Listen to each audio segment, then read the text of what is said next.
आज का दिन मातम का दिन आशूरा जिसे कहते हैं, हजरत इमाम हुसैन की शहादत का दिन। ये दिन बहुत कुछ बताता है कि अगर धर्म की रक्षा के लिए, मानवता की रक्षा के लिए अगर प्राणों को न्यौछावर कर देना पड़े तो कर दिया जाए। 2 सालों के बाद ताजिए दिखाई दे रही हैं। लोगों से बातचीत कीजिए और आज के दिन के बारे में भी बताइए।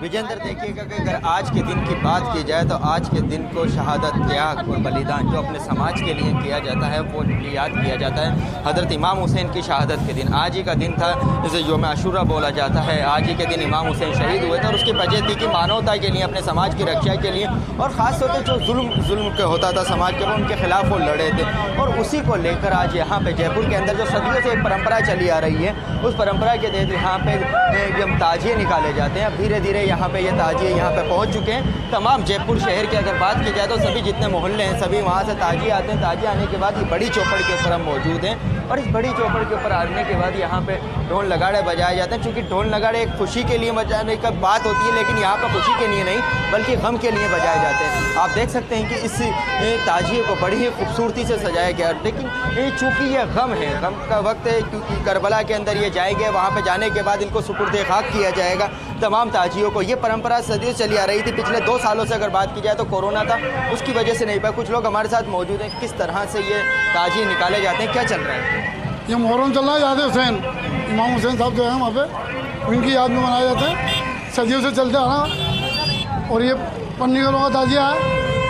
सबसे पहला ताजिया जयपुर बसेगा यही है, इसके बाद सब बने। देखिए, आप जयपुर की बात की जाए पिछले 2 सालों से, क्योंकि ताजिए नहीं निकल पा रहे थे कोरोना की वजह, इस बार निकला है तो कितनी वो है? बस क्या हो गया बेटा जी? पिछले 2 सालों से नहीं निकल पा रहे थे, इस बार कैसी तैयारी? पिछले साल लॉकडाउन था, पिछले साल लॉकडाउन की वजह में कुछ भी निकल पाए थे।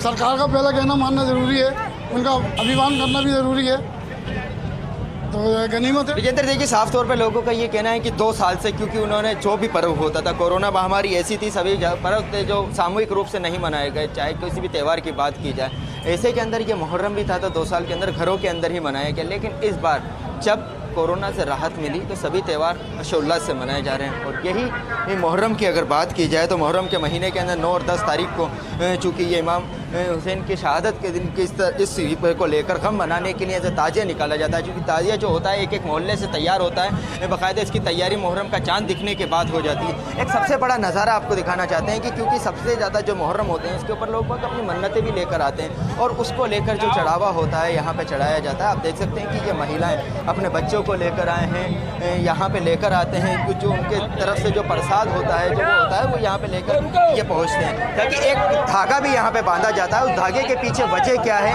क्या धागा जो बांधा जाता है, क्या वजह होती है इस धागे के पीछे? धागे के पीछे क्या वजह होती है जो धागा बांधा जाता है या मन्नत? धागा क्यों बांधा जाता है? या श्रद्धा से बांधा जाता है।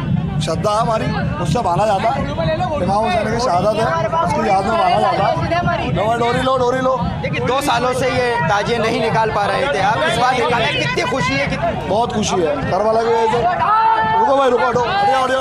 देखिए, फिलहाल विजेंद्र, आप देख सकते हैं कि यहाँ पे अब इस ताजिए को उठाया जाएगा, कंधों पे उठा के इसको जो बड़ी चौपड़ है इससे ले जाके सीधे करबला वाले रास्ते पे ले जाया जाएगा। क्योंकि अब धीरे धीरे सबसे पहले जो पंडिगरों के मोहल्ले के अंदर जो ताजिया तैयार किया जाता है, क्योंकि सबसे बड़ा ताजिया होता है, ये यहाँ पे पहुँचता है। उसके बाद तमाम मोहल्ले के ताजिए यहाँ पे पहुँचते हैं। जो अखाड़े के जो लोग होते हैं, या ये कहा जाए कि अखाड़े के लोग अपने करतब दिखाते हैं, कलाबाजी दिखाते हैं। और साफ तौर पर कुछ, क्योंकि साफ तौर पर शिया समुदाय की बात की जाए तो वो इस दिन को गम के तौर के ऊपर मनाते हैं, मातमी तौर के ऊपर मनाते हैं। और सबसे पहले जो करबला के अंदर अगर किसी का ताजिया पहुंचता है तो शिया समुदाय के से पहुंचता है। उसके बाद तमाम मोहल्ले के जो ताजिए होते हैं वहाँ पहुंचते हैं। और बताया जाए करीब देर रात तक 12 से 1 बजे के बीच में तमाम जो ताजिए होंगे अलग अलग मोहल्लों के करबला पहुँचेंगे। ऐसे के अंदर पुलिस की बात की जाए तो चाक चौबंद इंतजाम किए गए और इस नज़ारे को देखने के लिए, क्योंकि जयपुर का ताजिया की अगर बात की जाए तो अपने आप के अंदर एक महत्व रखता है, सदियों से निकला आ रहा है, तो उसको देखने के लिए बड़ी तादाद के अंदर यहाँ पे लोग पहुँचते हैं और वही नज़ारा यहाँ देखने को मिला। जी विजेंद्र। बिल्कुल जियाउद्दीन, तस्वीरें आप दिखा रहे हैं। लोगों के अंदर इस बात को लेकर थोड़ा सुकून ज़रूर है कि 2 साल के बाद वो मुहर्रम को इस तरीके से मना पा रहे हैं, बड़े बड़े ताजिए बना पा रहे हैं। ताजिए यही मकबरा कहिए, जो शहादत के लिए प्रतीक के तौर पर बनाया जाता है, जियाउद्दीन, क्या कुछ बड़े नेता पहुंचेंगे इसका हिस्सा बनने के लिए?